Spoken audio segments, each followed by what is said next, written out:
Hi అండి. అమ్మవారికి రెండో రోజు చేసే నైవేద్యం పులిహోర.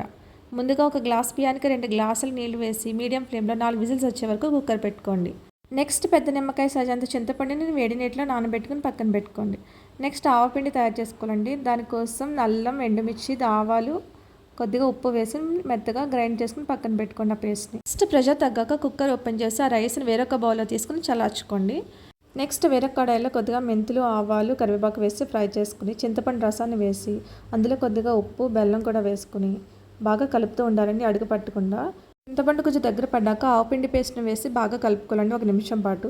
ఈ విధంగా కలుపుకున్నాక స్టవ్ ఆఫ్ చేసుకుని పక్కన పెట్టుకోండి. నెక్స్ట్ పోపు పెట్టుకోవాలండి. వేరే కడాయిలో ఆయిల్ వేసుకుని ఆవాలు, జీలకర్ర, వేరుశనగ గుళ్ళు, జీడిపప్పు, పచ్చిశనగపప్పు, మినప్పప్పు, ఎండుమిర్చి, పచ్చిమిర్చి, కరివేపాకు వేసి కొద్దిగా పసుపు, ఉప్పు కూడా వేసి బాగా ఫ్రై అయ్యాక ఆవపిండిని ఈ పోపుని అన్నంలో కలుపుకోవడం అండి.